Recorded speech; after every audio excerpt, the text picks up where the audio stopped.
job of bringing our climate action, which we actually started preparing in 2023, to a close and getting that published so that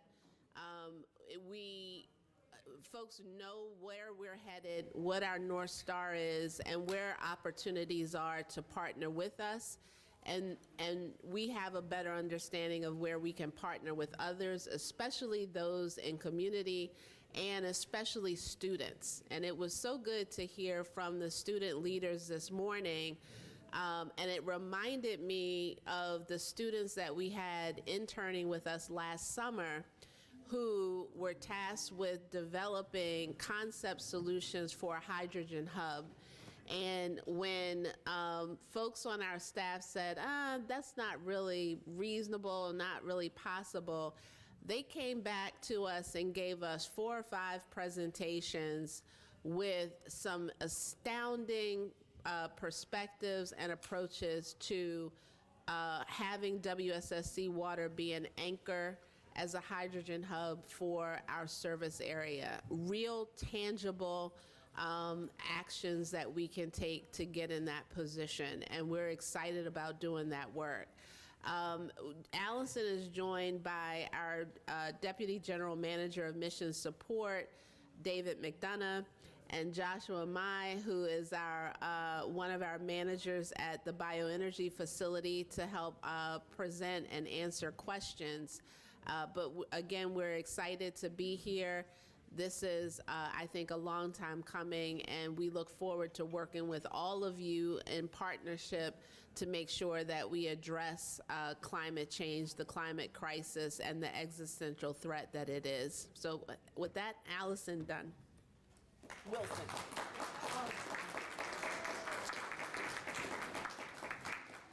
Thank you, General Manager Powell. Good afternoon. Lean in. So I'm literally gonna lean in. All right, let's make some room here. Can you guys hear me okay? All right. So this was I'm excited to be here at Bowie State to talk about WSSC water, to talk about how we are looking to mitigate and adapt to change. And it all starts with bold leadership, and we are here to talk about not only Real close. Okay, here we go. All right. So let me see if I can make this work. There we go. All right. So we know that overall climate change presents significant challenges for water utilities across the United States. And those challenges and addressing those challenges are really important, and those issues require technology, infrastructure investment, and public cooperation. So it can't just be us by ourselves. We need to do it in partnership with agencies in the community. And WSSC Water, as a provider of an essential service, it's our responsibility to proactively adapt and mitigate the effects of climate impacts. Adapting by managing the risks of climate change and its impacts, and then also mitigating by taking action to reduce emissions that cause climate change. So at WSSC Water, we established a climate change vulnerability assessment, I'm not sure what's happening there, assessment, adaptation, and mitigation plan. We did an assessment that detailed modeling of a 2065 climate-adjusted 100-year storm flood levels across our service areas. So what does that mean? That was a lot of words, right? So we can't look at normal today floodplain levels because we really do need to adjust based on what it's going to look like in the future. And we took that information and we overlaid it on our current facilities that exist. And we determined how are we vulnerable? How are our facilities vulnerable? And then that informed us on how do we make decisions for our facilities currently, in addition to our plans for the future. I had an opportunity as we were preparing for lunch to have a conversation with some residents that live near our Piscataway plant. And they talked about what does it feel like to live in the neighborhood around one of our properties. So it can't just be a utility-centric discussion. It really does need to be a conversation about community. And so when we went through that modeling exercise, it gave us two things. It gave us a vision into the future. How do we mitigate the future, and how do we put plans together? By, again, adaptation. So identifying the need of our most critical facilities and hardening that infrastructure. And then secondly, establishing a greenhouse gas emissions plan, an implementation strategy, and then what's even more important is not just the plan and the strategy, but it's actually tracking the effort to make sure we do what we said we were going to do. That fair?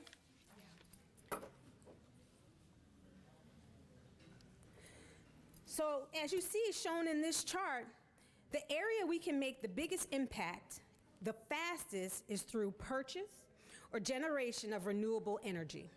About 73% of our greenhouse gas emissions are associated with the production of energy that we buy off the grid to power our plants, pump water, and power our buildings.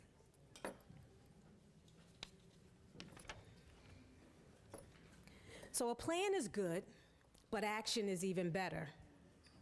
I'd like to highlight renewable energy actions that we've implemented to date. WSSC Water currently purchases wind, solar, and is actively in the process of purchasing a block of hydropower. We've implemented, there we go. Ooh, that was nice. Uh-oh. Other way. Clearly, I'm not good with the clicker. This is definitely user error.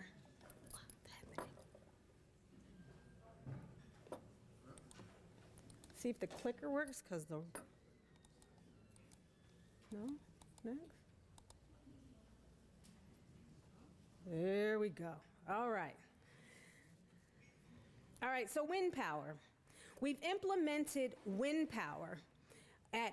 So 1/3 of WSSC's power consumption annually comes from wind power.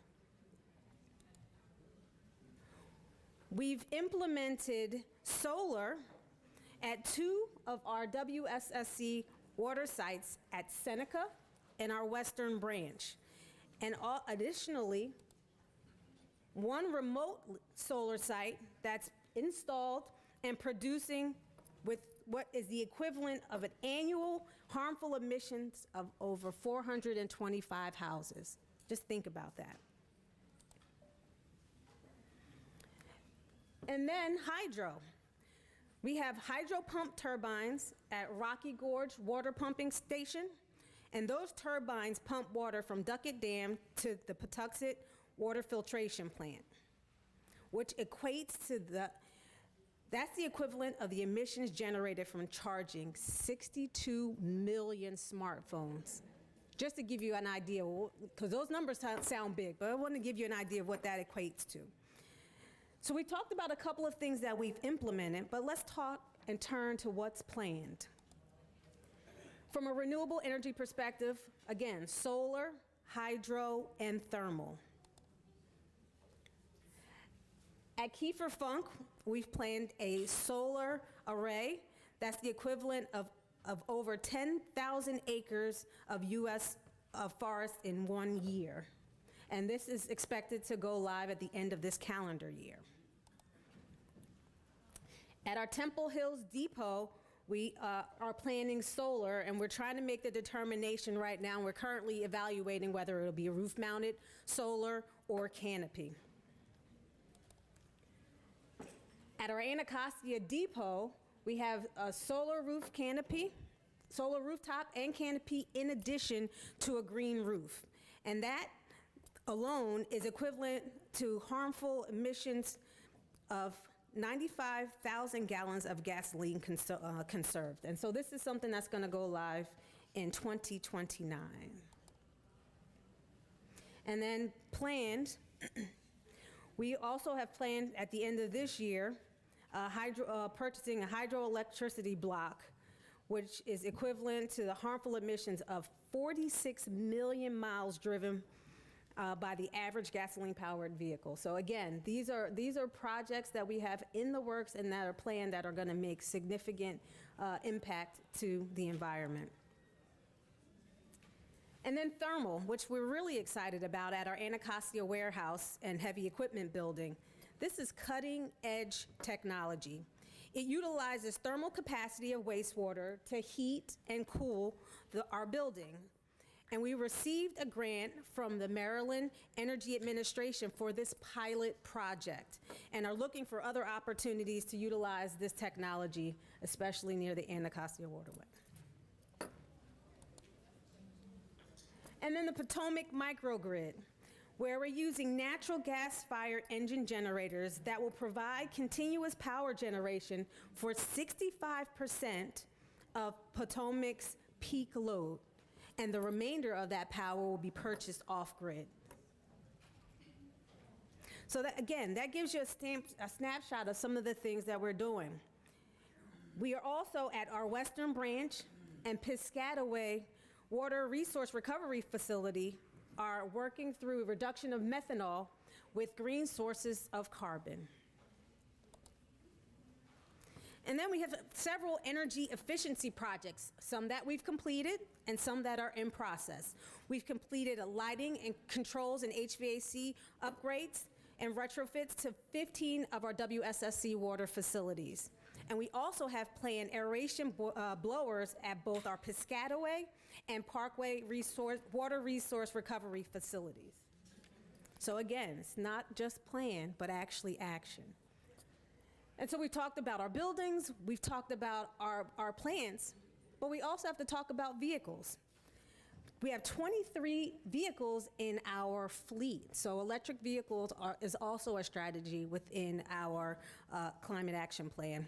We have 61 charging stations with the plan over the next 5 years to add an additional 121 additional charging ports. So as you heard GM Powell talk about earlier, with our current and our planned activities, WSSC Water has a climate goal of 0 greenhouse gas emissions by 2045, and we are well on our way to get there, and I'm excited to talk through that. So we've talked about some high-level projects, but I want to turn it over to my colleague, Joshua, to talk about and highlight our Piscataway bioenergy plant.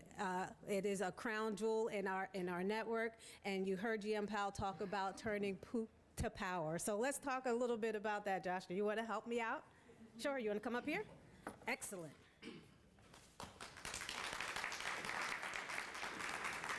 Hello, everyone. As mentioned, I'm a plant engineer at Piscataway Bioenergy Project. I was asked to highlight we have many great projects in the commission. This one with Piscataway Sorry, I thought it sounded loud enough. Yep. Scoot this up. Is that better? I thought it was loud. So I'm plant engineer at Piscataway Bioenergy. I've been asked to just go over a little bit briefly to high level what we do at the plant. One of the things you'll see on the slide, we make renewable natural gas at the plant. That sounds great, but you probably ask, what does that really mean? Why is it renewable, and where does it come from? So the best I can explain is at the Piscataway Water Resource Recovery Facility, we do 2 big things. We recycle water. So every day we take dirty water and we recycle it into clean water and return it to the environment.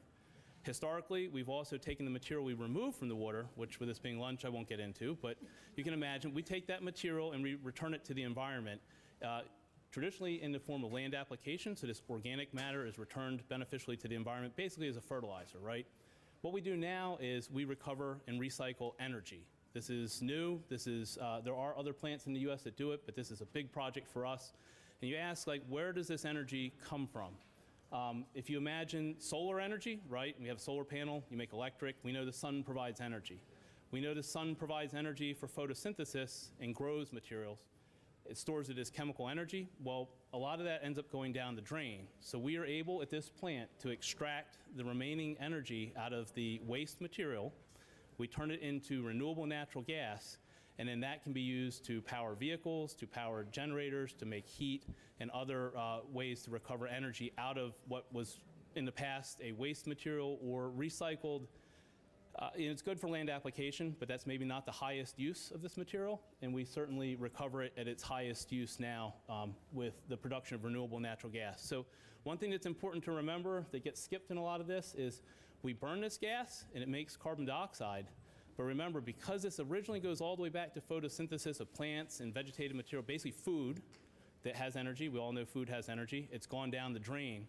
So the carbon dioxide that we release as burning the natural gas was not too long ago, in the past couple months, captured from the air in the process we all know as photosynthesis.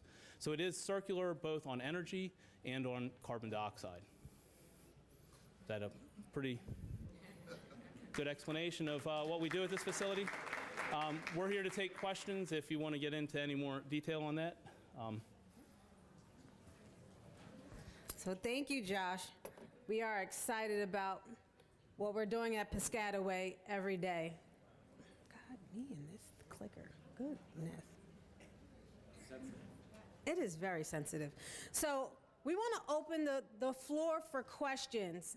So this is not just us talking to you. We want you to be able to ask questions about, because this is a lunch and learn. We did the lunch part. We did the learn part. This is the Q&A part. So this is the crowd participation part of the program. Are there questions? There are cards on the table, by the way. If you have questions that you may not want to yell out, you can also put questions on the paper. We do have hand mics. If people have questions for Josh or David to answer questions. Alex wasn't able to be here. She's out at the plant actively working. So she sent us, she sends her regards, but she's working. Are there any questions? I'll ask one. Okay, 1 second. He's gonna bring you, Thomas is gonna bring you the mic so you don't have to yell.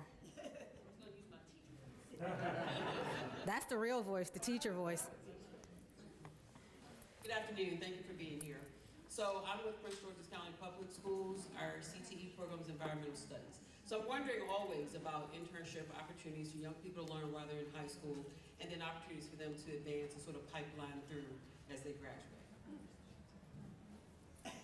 You want to give the mic to our chief? Good afternoon, I'm Valerie Farrar. I'm the Chief Human Resources Officer here at WSSC Water. Thank you for that question, and that's very timely because we're currently working with our Prince George's County CTE programs, ensuring that we hire, or at least through internship programs, they work with us in the summer. They are referred to us from the CTE programs at both Prince George's and Montgomery County schools. And we are continuing to build and grow that pipeline. We're currently looking at how we actually are going to be able to get them from student to employee once they graduate from high school. So we're looking at our jobs and how we're best able to bring them on full time. So, but appreciate it. I need your information. Valerie, can I add too that we have lots of jobs, not just in the environmental space. Not just in the environmental space, but also in fleet, in IT, in all of the things that makes a government agency run. And so, as you think about how to partner with us on, youth development and everything else, it's not just environmental engineering jobs. It's also, fleet folks and, like I said, IT folks, buildings and grounds folks.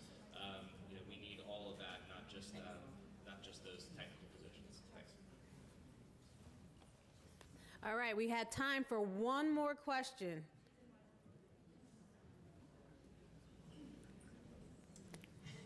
Hi, friend. I knew you were probably ready for that since you came to the table earlier. I'm a longtime resident of Acton Academy, and I'm also a long-term teacher at the school parallel to the plant. So my question, I actually have a two-ply question. That being, I've heard the data today, earlier and now. I'm glad that you're preparing for our long-term climate situation. But my concern is about the residents and the animal habitats that are right there where we live. I've seen the growth of your facility facility. I've been watching it. I've been smelling it. And I'm just curious, has there been an impact study for the residents and the animals? Because I've noticed homes that have been turning over because people buy them and not realizing that there is smell that only came up the last 4 or 5 years. So I'm gonna let that go and let you address that.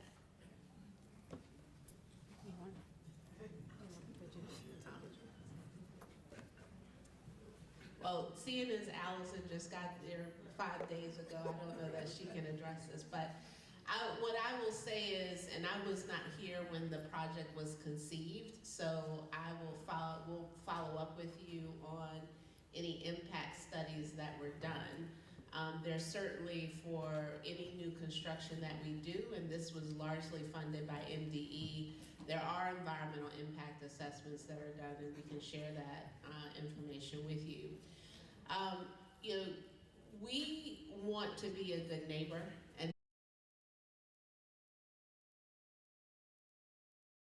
we're not holistically looking at how we address issues and upgrade our facilities.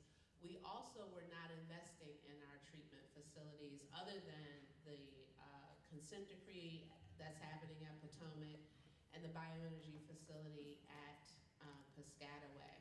And that's something that we need to do going forward. Part of the investments that we need to make at all of our water resource recovery facilities is making sure that we have odor control that's adequate. Also making sure that we are what I call infrastructuring, making sure that we can address future challenges, regulatory needs within the footprints that we have, because we don't want to impact, we certainly don't want to impact the environment negatively or certainly animals and other constituents of the environment. I think the good news though is that we are putting water back into the waterways cleaner than it is coming to us. And that's part of a success story. I think that the Piscataway facility, the bioenergy facility, and there's the plant and there's the bioenergy facility, I think, which definitely need investment and upgrades. I think that has an opportunity to be a jewel for Prince George's County from being part of the circular economy. One of the things that the students identified when they did their look at hydrogen is there is a potential to leverage what is happening at that facility to create more opportunity for a circular economy, definitely getting the community around it and more engaged and making sure that it is part of our approach to taking pressure off of rates. So I think good things can happen there. It takes making sure that we are in touch with the community members to understand what is working for you and what would be a concern for you as we move forward. There's also been, questions we heard earlier today. One of the young students talked about data centers, and we're not looking to host data centers at our facility, but one of the things that we have contemplated as WSSC Water itself talks about digital transformation to close many of the gaps that we have, and we all, I think everyone in here probably has a cell phone. I know I carry two. We think about where is that data hosted? And specifically for AI, that data has to live somewhere.